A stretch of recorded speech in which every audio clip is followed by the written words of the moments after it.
Hello student, welcome back to my channel. आज की इस वीडियो में मैं इकोनॉमिक्स के कुछ इंपॉर्टेंट टॉपिक आपके साथ डिस्कस करूंगी, जिससे रिलेटेड कुछ इंपॉर्टेंट क्वेश्चन यहाँ पे हम देखेंगे। तो यहाँ पे जो मैंने क्वेश्चंस लिए हैं, क्वेश्चन आंसर के बेस पर लिए हैं। अगर आप कम्पिटिटिव एग्ज़ाम की तैयारी कर रहे हैं या एसएससी के एग्ज़ाम की तैयारी कर रहे हैं, किसी भी अदर कम्पिटिटिव एग्ज़ाम की तैयारी कर रहे हैं, तो वहाँ पर ये क्वेश्चंस हमारे जनरल अवेयरनेस के रूप में एमसीक्यू बेस पर पूछे जाते हैं। तो ये आपके लिए बहुत ज़्यादा हेल्पफुल रहेंगे। तो वीडियो के एंड तक इस मेरे साथ बने रहिएगा। तो चलिए स्टार्ट करते हैं। फर्स्ट यहाँ पे मैंने जो टॉपिक लिया है वो लिया है भारतीय अर्थव्यवस्था। इस टॉपिक में हम देखेंगे भारतीय अर्थव्यवस्था से जुड़े हुए कुछ इंपॉर्टेंट क्वेश्चंस। तो चलिए स्टार्ट करते हैं। फर्स्ट क्वेश्चन है, भारतीय अर्थव्यवस्था कैसी है? मिश्रित अर्थव्यवस्था। आर्थिक विकास के दृष्टिकोण से भारत की गिनती होती है विकासशील राष्ट्र के रूप में। थर्ड क्वेश्चन है, बंद अर्थव्यवस्था वह अर्थव्यवस्था जिसमें ना तो निर्यात होता है ना ही आयात होता है। बंद अर्थव्यवस्था उसे ही कहा जाता है जिसे ज़्यादा मात्रा में ना ही एक्सपोर्ट किया जाता है ना ही कुछ इंपोर्ट किया जाता है। और एक्सपोर्ट जो इंपोर्ट होता है इकोनॉमिकल कंडीशन में, वो एक देश से दूसरे देश में किया जाता है। इसे हम वैश्वीकरण भी बोलते हैं। भारत की कुल श्रम शक्ति का लगभग भाग कृषि में लगा हुआ है 54%। भारत में अधिकतर बेरोजगारी है संरचनात्मक। भारत में बेरोजगारी के आंकड़े एकत्रित एवं प्रकाशित करता है एनएसएसओ। कृषि में मूलतः बेरोजगारी की प्रधानता देखी जाती है अदृश्य बेरोजगारी। भारत में ग्रामीण क्षेत्रों में बेरोजगारी सर्वाधिक पाई जाती है। कौन सी वाली? मौसमी बेरोजगारी और अदृश्य बेरोजगारी। भारत में गरीबों का प्रतिशत सबसे अधिक भाग कहाँ पे है? ओडिशा राज्य में। मानव सूचकांक किसने बनाया था? यूएनडीपी में।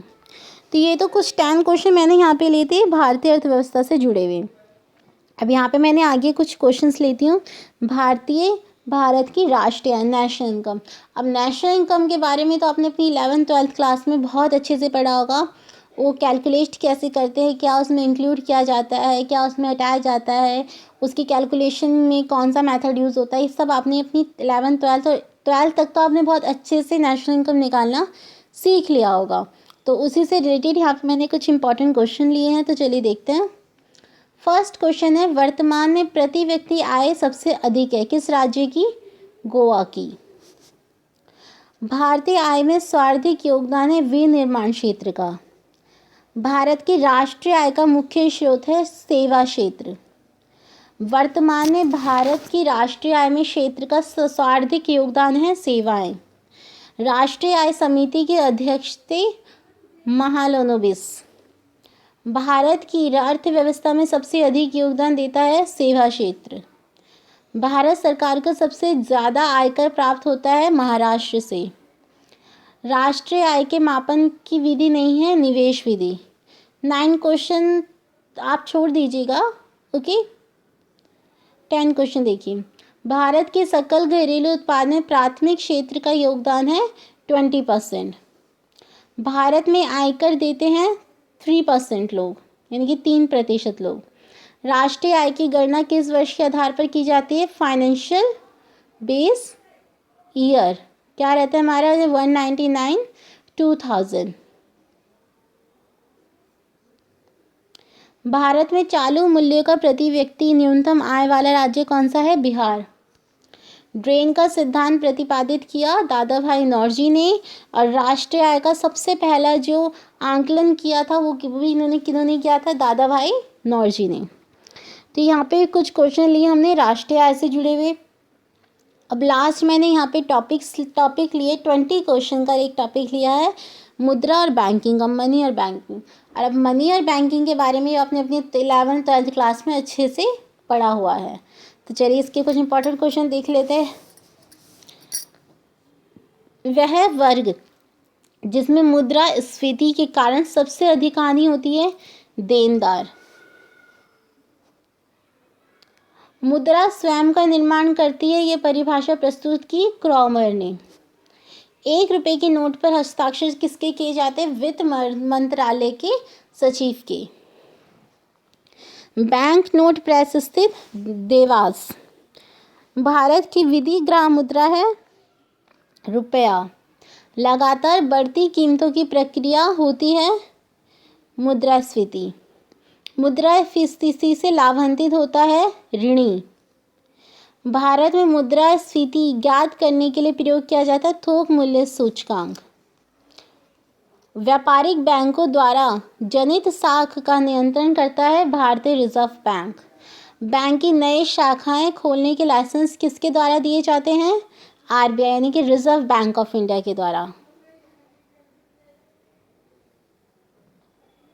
भारत का सबसे पुराना stock exchange Bombay stock exchange. अब बॉम्बे स्टॉक एक्सचेंज के बारे में आपने अपनी बिजनेस स्टडी की 12th क्लास के लास्ट चैप्टर में जो मार्केटिंग का जो चैप्टर है उसमें आपने पढ़ा होगा। उसमें एक छोटा सा टॉपिक दिया बॉम्बे स्टॉक एक्सचेंज के ऊपर, तो वहाँ पे आपने पढ़ा होगा। अब मैं आपके लिए आगे आने वाली वीडियो में भी आपके लिए लेके आने वाली हूँ 10th क्लास के कुछ सब्जेक्ट्स की वीडियो, जैसे सोशल साइंस, अकाउंटेंसी, कॉमर्स के स्टूडेंट के लिए, जो कॉमर्स स्ट्रीम के स्टूडेंट हैं उनके लिए अकाउंटेंसी, मैथमेटिक्स 12th क्लास के लिए, और 10th क्लास के लिए सोशल साइंस और आपकी मैथमेटिक्स।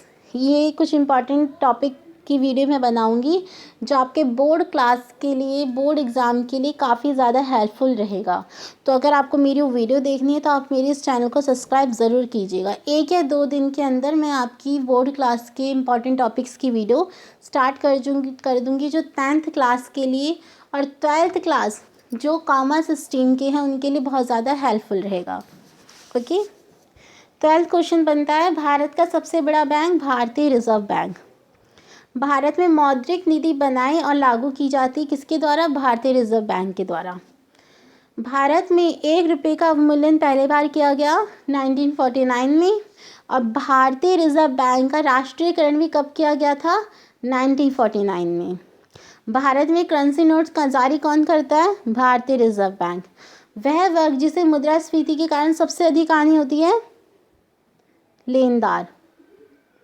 भारतीय रिजर्व बैंक कौन सा है?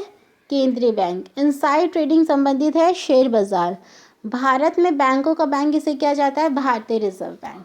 तो ये भी एक इम्पॉर्टेंट क्वेश्चन रहता है कि बैंकों का बैंक किसे कहा जाता है? भारतीय रिजर्व बैंक। आपने अपने बिजनेस स्टडी में और अपने इकोनॉमिक्स के बुक में बैंक के ऊपर भी एक टॉपिक आता है छोटा सा, किसी भी चैप्टर में, आपके लास्ट चैप्टर में होगा, ठीक है, तो वहाँ पे पूछा जाता है। तो ये आपके एग्ज़ाम में 5 मार्क्स का या फिर 10 मार्क्स का, 8 मार्क्स का क्वेश्चन बनता है। तो ये आप अच्छे से प्रिपेयर कीजिए कि बैंकों का बैंक किसे कहा जाता है। तो अगर आप ये लिखेंगे भारतीय रिजर्व बैंक, तो आपको उसके बारे में भी बताना होगा, उसका राष्ट्रीयकरण के कब हुआ, कैसे हुआ, ये सब आपको उसमें बताना पड़ेगा। तो इस वीडियो अगर आपको मेरी पसंद आई हो तो इसको लाइक, शेयर, कमेंट ज़रूर कीजिएगा, और मेरी आने वाली वीडियो को देखने के लिए मेरे चैनल को सब्सक्राइब भी ज़रूर कीजिएगा। आगे मैं आपके लिए 10th क्लास के कुछ इम्पॉर्टेंट टॉपिक्स यहाँ पे लेके आऊँगी, और 12th क्लास के लिए भी कुछ इम्पॉर्टेंट टॉपिक यहाँ पे कॉमर्स स्ट्रीम्स के लेके आऊँगी जो आपके बोर्ड एग्ज़ाम के पॉइंट ऑफ व्यू से बहुत ही ज़्यादा आपके लिए हेल्पफुल रहेंगे। तो उसके लिए आप मेरे चैनल को सब्सक्राइब ज़रूर कीजिएगा।